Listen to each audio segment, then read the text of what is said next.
Conditional sentence বুঝতে অনেক সমস্যা হয়, তাই না? এখন থেকে আর হবে না। আজকের এই ভিডিওতে কন্ডিশনাল সেন্টেন্সের এ টু জেড আমরা আলোচনা করব। তাই ভিডিওটা স্কিপ না করে শেষ পর্যন্ত দেখো, আশা করি ভিডিওটা তোমার কাজে আসবে। সো কন্ডিশনাল সেন্টেন্স যদি আমরা পড়তে যাই, এখানে প্রথমেই যে বিষয়টা আমাদের মাথায় আসে সেটা হচ্ছে কন্ডিশন।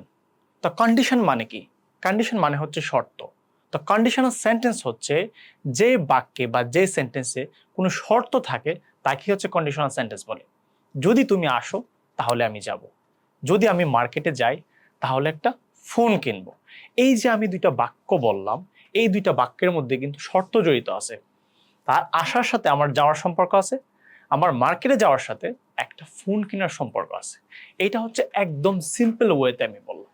তো এখন আমরা আমাদের স্লাইডে কন্ডিশনাল সেন্টেন্স কি, কাকে বলে এবং এছাড়াও কন্ডিশনাল সেন্টেন্সের কি কি পার্টস আছে, এছাড়াও কন্ডিশনাল সেন্টেন্স কত ধরনের ও কি কি, এবং এটার যে বিস্তারিত আলোচনা স্ট্রাকচার থেকে ধরে সব কিছু আমরা আজকের স্লাইডে তোমাদের জন্য সাজিয়েছি। তো এই ভিডিওটা স্কিপ না করে শেষ পর্যন্ত দেখো। আশা করি এক ক্লাসে তোমাদের কন্ডিশনাল সেন্টেন্স নিয়ে যত কনফিউশন আছে সব দূর হয়ে যাবে। তো বেশি কথা না বললে চলো শুরু করা যাক। আচ্ছা, প্রথমে আমি এখানে লিখেছি কন্ডিশনাল সেন্টেন্স। কন্ডিশনাল সেন্টেন্স কথাটার অর্থ আসলে কি? কথাটার অর্থ হচ্ছে শর্ত সাপেক্ষ বাক্য বা শর্তযুক্ত বাক্য বা শর্তমূলক বাক্য। এই তিনটা অর্থ থেকে আমরা একটা কথাই বুঝতে পারি, সেটা হচ্ছে একটা সেন্টেন্সে বা একটা বাক্যে সবসময় একটা শর্ত থাকবে। এটা হচ্ছে এটার অর্থ। এখন যদি আমরা এটা ডেফিনেশনে যাই, মানে সংজ্ঞাতে যাই, তাহলে বিষয়টা আমাদের জন্য আরো ক্লিয়ার হবে। দেখো, এখানে বলা হয়েছে যে সেন্টেন্সে একটি কাজ, ঘটনা বা অবস্থা অন্য একটি কাজ, ঘটনা বা অবস্থার উপর শর্ত সাপেক্ষে নির্ভর করে। মানে কোনো একটা কাজ, ঘটনা বা অবস্থা অন্য একটি কাজ, ঘটনা বা অবস্থার শর্তের উপর নির্ভর করে, তাকে হচ্ছে কন্ডিশনাল সেন্টেন্স বলে। বুঝতে পারছি আমি যে এই সংজ্ঞাটা তোমাদের কাছে একটু কঠিন মনে হচ্ছে, তাই না? আচ্ছা, আরো সহজভাবে বলি। সহজ কথায়, যে সমস্ত বাক্যে কোনো কন্ডিশন থাকে, কি থাকে? যে সমস্ত বাক্যে কোনো কন্ডিশন থাকে তাকে কন্ডিশনাল সেন্টেন্স বলা হয়। তোমাদের বোঝার সুবিধার্থে আমি এখানে তিনটা এক্সাম্পল দিয়েছি। দেখো, if you study hard you will pass the exam. মানে তুমি যদি ভালোভাবে পড়াশোনা করো তাহলে তুমি পরীক্ষায় পাশ করবে। তার মানে এখানে পরীক্ষায় পাশ করার সাথে ভালো করে পড়ার একটা সম্পর্ক বা একটা শর্ত আছে। আবার ইফ আই ওয়ার রিচ, আমি যদি ধনী হতাম, I would help the poor, আমি গরিবদের সাহায্য করতাম। তার মানে গরিবদের সাহায্য করার সাথে আমার ধনী হওয়ার একটা শর্ত আছে। আবার ইফ ইট রেইনস, যদি বৃষ্টি হয়, we will stay at home, আমরা বাড়িতে থাকব। তার মানে বাড়িতে থাকার সাথে বৃষ্টি হওয়ার একটা শর্ত জুড়ে দেওয়া আছে। এটাই হচ্ছে একদম সহজ কথায় বা প্রাথমিকভাবে কন্ডিশনাল সেন্টেন্সের আলোচনা। আচ্ছা, এরপরে যদি যাই আমরা, সেটা হচ্ছে পার্টস অফ কন্ডিশনাল সেন্টেন্স। আমরা যে এখন কন্ডিশনাল সেন্টেন্স পড়বো, এর মধ্যে অনেক কিছু থাকবে, যেমন স্ট্রাকচার থাকবে, টাইপস থাকবে। এখন কি পার্টসে আসছে আমরা। কন্ডিশনাল সেন্টেন্সের পার্টসগুলো আসলে কি কি? দেখো, আমি এখানে দুইটা এক্সাম্পল দিয়েছি। এক্সাম্পলগুলো এই জন্য দিয়েছি যাতে তোমাদের রিলেট করতে সুবিধা হয়, মানে যাতে তুমি নিজে থেকে বিষয়টা সলভ করতে পারো। ইফ হি ইনভাইটস মি, যদি সে আমাকে দাওয়াত দেয় বা আমন্ত্রণ করে, I will go to his birthday party, আমি তার জন্মদিনের অনুষ্ঠানে যাব। মানে যদি সে আমাকে দাওয়াত দেয় তাহলে আমি তার জন্মদিনের অনুষ্ঠানে যাব। আবার বলা হচ্ছে ইফ ইউ হেল্প মি, যদি তুমি আমাকে সাহায্য করো, I will finish the work quickly, আমি কাজটা দ্রুত শেষ করব। এখন এখানে দেখো, আমি একটা অ্যারো চিহ্ন দিয়ে দিয়েছি, এটা হচ্ছে রেজাল্ট পার্ট, এটা হচ্ছে কন্ডিশন পার্ট। এটাই হচ্ছে মূলত কন্ডিশনাল সেন্টেন্সের পার্টস, মানে হচ্ছে অংশ। এখন এই যে ইফ যুক্ত অংশটা আছে, এই যে ইফ যুক্ত অংশ যেটা আছে, এই যে দেখো, if you help me, if he invites me, এই যে অংশটা, এতটুকু অংশটা কমার আগের, এটা হচ্ছে কি? If clause. কি বলা হয়? If clause. আবার এটাকে আমরা ডিপেন্ডেন্ট ক্লজও বলতে পারি, আবার এটাকে আমরা সাবঅর্ডিনেট ক্লজও বলতে পারি, এবং সবচেয়ে সহজ মনে রাখার যে অংশ সেটা হচ্ছে কন্ডিশন পার্ট। মানে ইফ যুক্ত অংশে ইফ ক্লজটাকে আমরা কন্ডিশন পার্ট বলতে পারি। মানে এই অংশে কন্ডিশনটা দেওয়া থাকবে, শর্ত দেওয়া থাকবে। তারপরে যে অংশটা আছে যে I will finish the work quickly, আমি কাজটা দ্রুত শেষ করব। I will go to his birthday party, এইটা হচ্ছে মূলত প্রিন্সিপাল ক্লজ। এটা হচ্ছে কি মূল ক্লজ বা ইন্ডিপেন্ডেন্ট ক্লজ, মানে হচ্ছে কি স্বাধীন ক্লজ। আর হচ্ছে রেজাল্ট পার্ট, আমরা এই দুইটাকে একসাথে লিখতে পারি যে কন্ডিশন পার্ট আর হচ্ছে রেজাল্ট পার্ট। ইফ ক্লজ আর হচ্ছে কি প্রিন্সিপাল ক্লজ বা মেইন ক্লজ। আচ্ছা, এটা হচ্ছে আমাদের আলোচনা। কিন্তু তুমি যদি বাস্তবে দেখো যে ইফ হি ইনভাইটস মি, এই যে অংশটা কি ইফ হি ইনভাইটস মি, এটা হচ্ছে if clause. I will go to his birthday party, আমি তার জন্মদিনের অনুষ্ঠানে যাব, এটা হচ্ছে কি প্রিন্সিপাল ক্লজ বা result part. If you help me, যদি তুমি আমাকে সাহায্য করো, এটা হচ্ছে কি ইফ ক্লজ বা condition part. I will finish the work quickly, আমি কাজটা দ্রুত শেষ করব, এটা হচ্ছে রেজাল্ট পার্ট বা প্রিন্সিপাল ক্লজ। এটা ছিল আমাদের পার্টস অফ কন্ডিশনের দুইটা পার্টস। আশা করি তোমাদের বুঝতে কোনো সমস্যা হবে না। আচ্ছা, তার পরবর্তীতে কি আছে? তার পরবর্তীতে আছে হচ্ছে টাইপস। নর্মালি আমরা যখন কন্ডিশনাল সেন্টেন্স পড়ি, সবার আগে মনে রাখি হচ্ছে অর্থ বা সংজ্ঞা, তারপরে যেটা আসে সেটা হচ্ছে টাইপস অফ কন্ডিশনাল। মানে কন্ডিশনাল সেন্টেন্স কত ধরনের এবং এটার যে ব্যাখ্যা থাকে আমরা সবই আলোচনা করবো। দেখো, বলা হচ্ছে টাইপস অফ কন্ডিশনালস। তো টাইপস অফ কন্ডিশনাল মধ্যে এখানে আমরা 4 ধরনের কন্ডিশনাল পাই। কত ধরনের? 4 ধরনের। Zero conditional, first conditional, second conditional, third conditional. এটা তুমি সহজে মনে রাখবা 0, 1, 2, 3। কি 0, 1, 2, 3। এখানে zero conditional, first conditional, second conditional, third conditional. আচ্ছা, টাইপসের পরে যেটা আছে সেটা হচ্ছে স্ট্রাকচারস অফ কন্ডিশন। আমরা যেহেতু কন্ডিশনালের একদম সবকিছু পড়বো বিস্তারিত, তার মানে আমরা সবই পড়বো। এখানে আমরা একটা কাজ করেছি তোমাদের সুবিধার জন্য, যে স্ট্রাকচারস অফ কন্ডিশনালস, মানে কন্ডিশনাল সেন্টেন্সের গঠনটা কিভাবে হয় বা স্ট্রাকচারটা কিভাবে, এইটা আমি এখানে দিয়েছি। তো তোমরা চাইলে একটা স্ক্রিনশট দিয়ে রাখতে পারো যে সবগুলা স্ট্রাকচার একসাথে পাওয়ার জন্য। পরবর্তীতে অবশ্য আমরা আবার দিয়ে দেব। দেখো, স্ট্রাকচারস অফ কন্ডিশনালে জিরো কন্ডিশনে বলা হয়েছে if plus present indefinite comma present indefinite. মানে ইফ ক্লজটা হচ্ছে প্রেজেন্ট ইনডিফিনিট হবে, বাকি যে ক্লজটা থাকবে সেটা হচ্ছে কি আবার প্রেজেন্ট ইনডিফিনিট হবে। তারপর আসে হচ্ছে ফার্স্ট কন্ডিশনাল।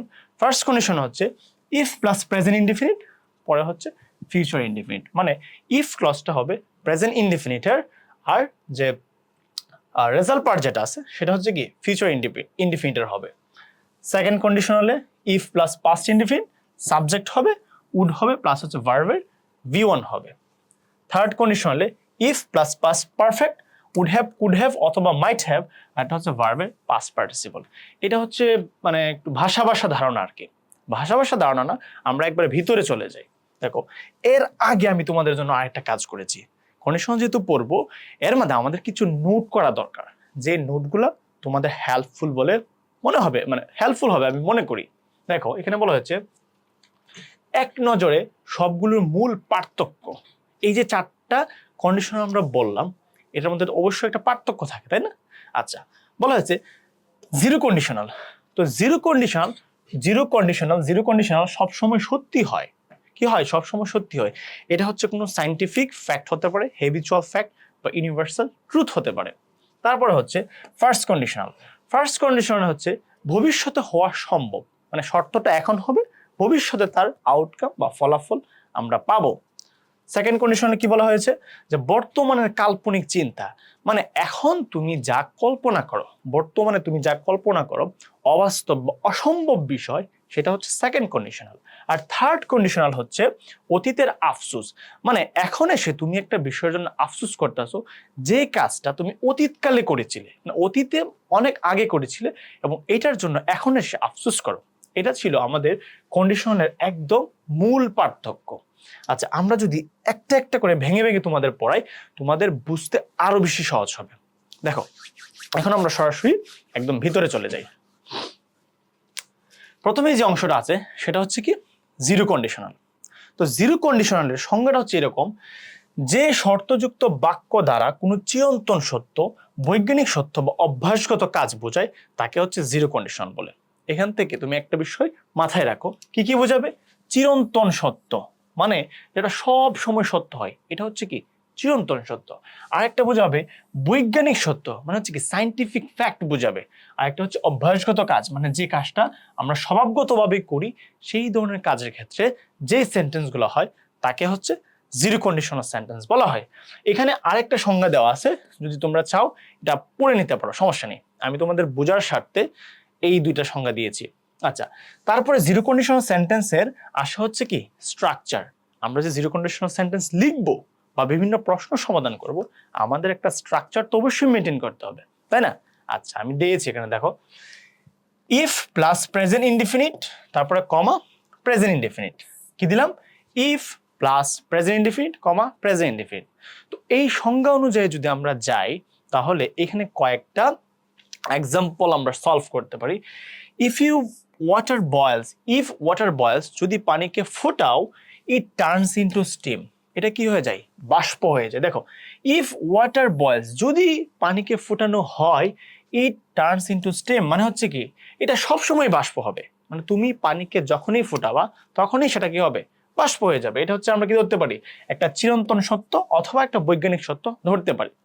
সেকেন্ডে যেটা আছে যে if you mix red and blue, তুমি যদি রেড অ্যান্ড ব্লু মানে লাল আর নীল একসাথে করো, ইউ গেট পার্পল। পার্পল মানে হচ্ছে খুব সম্ভবত বেগুনি কালার।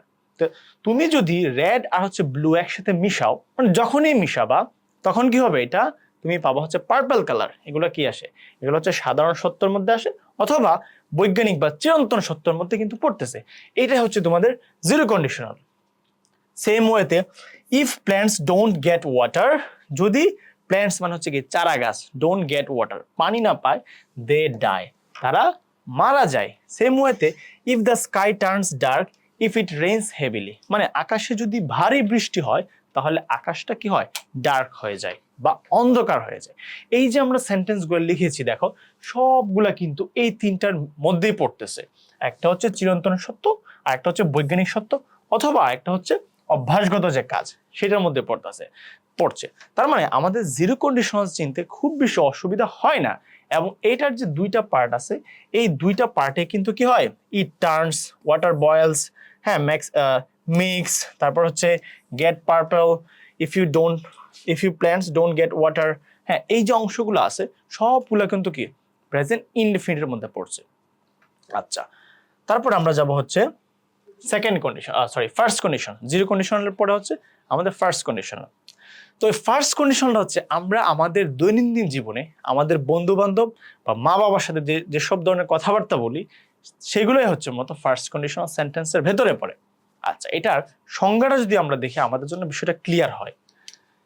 ভবিষ্যতে কোনো একটি কাজ হওয়ার সম্ভাবনা বা সুযোগ থাকলে যে বাক্য ব্যবহার করা হয়, মানে কোনো একটা কাজ এটার সম্ভাবনা ভবিষ্যতে, এখন না কিন্তু ভবিষ্যতে যদি হয়, সেই ধরনের বাক্য হচ্ছে ফার্স্ট কন্ডিশনাল। আচ্ছা, আরো সহজভাবে যদি বলি তাহলে তোমাদের জন্য বিষয়টা সহজ হয়। দেখো, বর্তমানে যদি কোনো কাজ করা হয়, মানে শর্তটা পূরণ হবে বর্তমানে, কিন্তু এটার আউটকাম মানে ফলাফল সেটা পাবা হচ্ছে তুমি ফিউচারে, মানে ভবিষ্যতে। সেই ধরনের বাক্যগুলো হচ্ছে ফার্স্ট কন্ডিশনাল। তো ফার্স্ট কন্ডিশনাল সেন্টেন্সের যে স্ট্রাকচারটা আছে এটা একটু দেখো, খেয়াল করো যে ইফ প্লাস প্রেজেন্ট ইনডিফিনিট, কি বললাম? ইফ প্লাস প্রেজেন্ট ইনডিফিনিট কমা দিয়ে আমরা লিখবো ফিউচার ইনডিফিনিট, মানে প্রিন্সিপাল ক্লজ যেটা থাকবে বা রেজাল্ট পার্ট যেটা থাকবে সেটা হবে কি তোমাদের ফিউচার ইনডিফিনিট।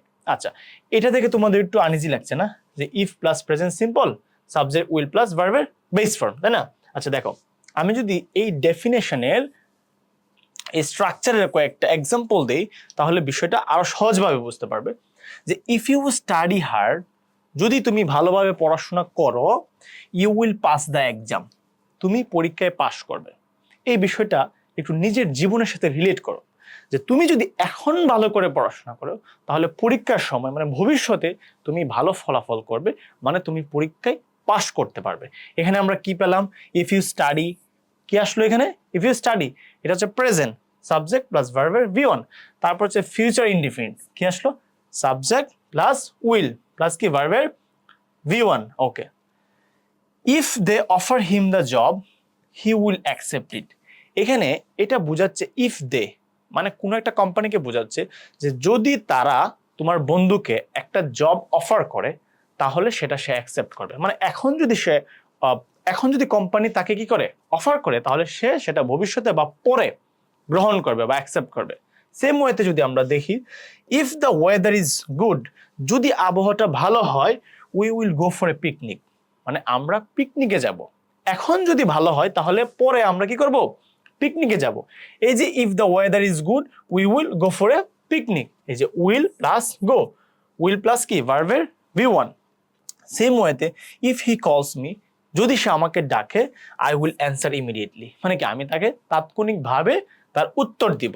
এই যে আমরা দেখলাম এগুলো হচ্ছে আমাদের ফার্স্ট কন্ডিশনাল সেন্টেন্স। মানে আমরা কোনো একটা কাজ, মানে কন্ডিশনটা হবে এখন এবং এটার যে ফলাফল বা আউটকাম সেটা আমরা পরবর্তীতে পাবো, মানে কি ভবিষ্যতে পাবো।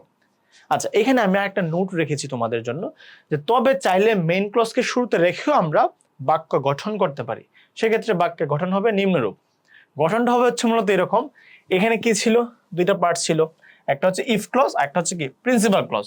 তো প্রিন্সিপাল ক্লজটাকে সামনে রেখে ইফ ক্লজটাকে পিছনে নেওয়া যায়, দ্যাটস ইট। এটা আর কোনো পরিবর্তন নাই।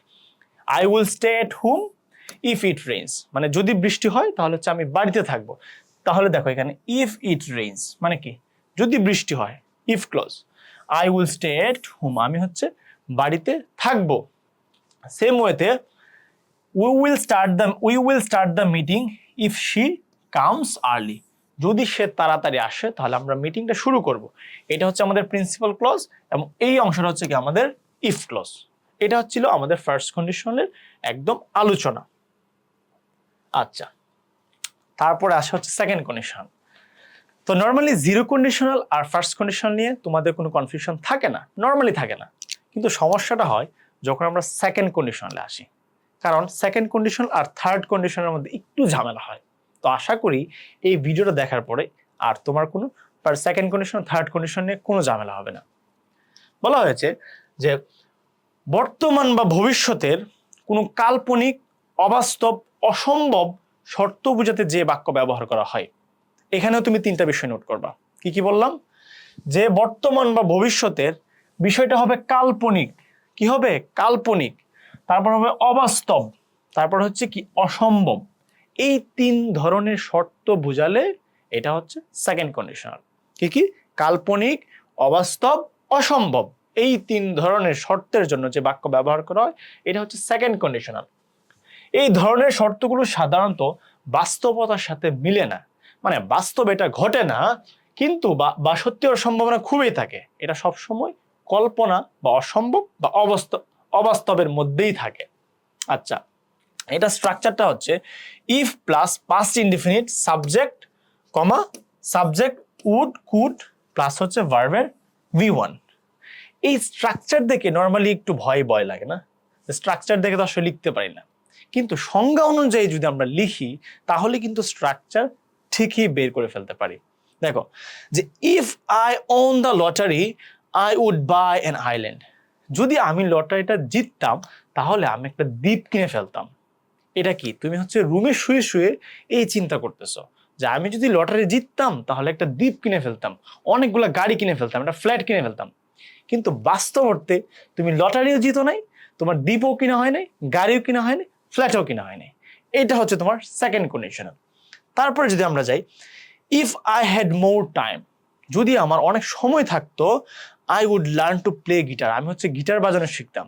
এখন তুমি হচ্ছে এটা কল্পনা করতেছো যে যদি সময় থাকতো তাহলে আমি শিখতাম, কিন্তু বাস্তব অর্থে তোমার ক্লাস কোচিং এ দৌড়াদৌড়ি করে সময় শেষ, তুমি আসলে শিখতে পারছো না।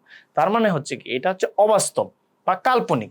সেম ওয়েতে যদি আমরা দেখি, if we lived in a big city, আমরা যদি একটা বড় শহরে বাস করতাম, we would visit the museum often, মানে আমরা প্রায়ই কি করতাম, বিভিন্ন জাদুঘর পরিদর্শন করতাম। এটা হচ্ছে তোমার একটা চিন্তা, মানে হচ্ছে একটা কল্পনা। তুমি ভাবতেছো যে যদি বড় শহরে থাকতাম তাহলে আমি বিভিন্ন জাদুঘরে পরিদর্শন করতাম, কিন্তু বাস্তবতা হচ্ছে তুমি থাকো হয়তো গ্রামে বা শহরে, বা সেটা খুব বড় না, এজন্য তুমি মিউজিয়াম দেখার সুযোগও কিন্তু হয় নাই। সেম ওয়েতে ইফ আই হ্যাড উইংস, যদি আমার ডানা থাকতো, আই উড ফ্লাই, আমি কি করতাম, উঠতাম, যদি আমার ডানা থাকতো তাহলে উঠতাম। এটা হচ্ছে আমার একটা কল্পনা, এটা হচ্ছে অসম্ভব কল্পনা, কিন্তু বাস্তবে আমার ডানাও নয়, আমি হচ্ছে উঠতেও পারি না। এটা হচ্ছে আমরা সংজ্ঞা থেকে সরাসরি লিখলাম। সেম ওয়েতে যদি আমরা স্ট্রাকচারটা দেখি তাহলে ইফ প্লাস পাস্ট ইনডিফিনিট। তো ইফ দিলাম আমরা, ইফ দেওয়ার পরে সাবজেক্টের সাথে কি হয়, ইফ প্লাস পাস্ট ইনডিফিনিট। পাস্ট ইনডিফিনিটের জন্য কি হয়, ভার্বের V2 হয়। অন দ্য লটারি সাবজেক্ট, আবার সাবজেক্ট দিলাম, তারপরে কি উড দিলাম প্লাস ভার্বের V1। এভাবে যদি তুমি স্ট্রাকচার ওয়েতে যাও তাহলে তোমার জন্য একটু কঠিন মনে হবে, কারণ স্ট্রাকচার মিলাতে একটু কঠিন লাগে। আবার যদি আমরা দেখি যে ইফ উই লিভড, কি লিখলাম, সাবজেক্ট লিখলাম, ইফ লিখলাম, তারপর হচ্ছে কি ভার্বের লিভড, ভার্বের V2 লিখলাম, আর এইখানে হচ্ছে উড প্লাস হচ্ছে ভার্বের V1। এটা হচ্ছে আমাদের সেকেন্ড কন্ডিশনাল। সেম ওয়েতে এই পাশে আমি কি রাখলাম যে তবে চাইলে মেইন ক্লজকে আমরা শুরুতে বা সামনে রাখতে পারি, যেটা আমাদের ফার্স্ট কন্ডিশনে ছিল।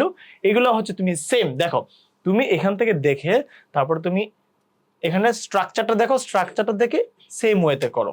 এটা হচ্ছে তুমি মেইন ক্লজ বা প্রিন্সিপাল ক্লজটাকে সামনে রেখে পরবর্তীতে তুমি ইফ ক্লজটা পিছনে বসাই দিলা। এখন যাব হচ্ছে আমরা থার্ড কন্ডিশনালে। এটা হচ্ছে আমাদের সবচেয়ে হার্ডেস্ট, এখানকার সবচেয়ে হার্ডেস্ট হচ্ছে থার্ড কন্ডিশনাল। সমস্যা নেই, ভয় পাওয়ার কিছু নেই। তুমি যদি একটু সংজ্ঞাগুলো দেখো তাহলে তোমার জন্য সমস্যার সমাধান হয়ে যাবে আশা করি। অতীতের কোনো ঘটনা বা শর্ত যা আর পূরণ করা সম্ভব নয়, অতীতের কোনো ঘটনা এখন আর সেটা পূরণ করা সম্ভব নয় বুঝাতে যে বাক্য ব্যবহার করা হয় তাকে থার্ড কন্ডিশনাল বলা হয়। মানে সেটা অনেক আগে চলে গেছে, যেহেতু অতীত সময়টি পার হয়ে গেছে তাই সেই শর্ত এবং তার ফলাফল দুটোই এখন সম্পূর্ণ অসম্ভব বা অবাস্তব, কেবলই আফসুস মাত্র। মানে ধরো হচ্ছে এখন 2026 সাল, তুমি কোনো একটা বিষয়ের জন্য আফসুস করতেছো, বিষয়টা ছিল হচ্ছে 2023 সালে অথবা 24 সালে, এখন এসে তুমি সেটা রিগ্রেট ফিল করতেছো। এটার যদি আমরা স্ট্রাকচারে যাই, স্ট্রাকচার হচ্ছে subject plus if plus past perfect, subject plus would have, could have অথবা মাইট হ্যাভ, শেষ হচ্ছে কি ভার্বের পাস্ট পার্টিসিপল। এইটা তুমি একটা স্ক্রিনশট দিয়ে রাখো যে if plus past perfect, subject plus কি উড হ্যাভ, কুড হ্যাভ অথবা মাইট হ্যাভ, শেষ হচ্ছে কি ভার্বের পাস্ট পার্টিসিপল থাকবে। এখন এই যে আমরা সংজ্ঞাটা বললাম, সংজ্ঞা থেকে আমরা কিছু এক্সাম্পল দেখব। If I had studied harder, আমি যদি খুব ভালোভাবে পড়াশোনা করতাম, I would have passed the test, আমি হচ্ছে পরীক্ষায় পাস করতাম। এটা কিন্তু এখনকার ঘটনা না, এখন হচ্ছে তুমি ক্লাস 5-এ থাকতে কথা এখন এসে রিগ্রেট ফিল করছো যে আমি যদি ক্লাস 5-এ থাকতে ভালো করে পড়াশোনা করতাম তাহলে আমি তখন পাস করতাম, এই বিষয়টা এখন এসে রিগ্রেট ফিল করছো।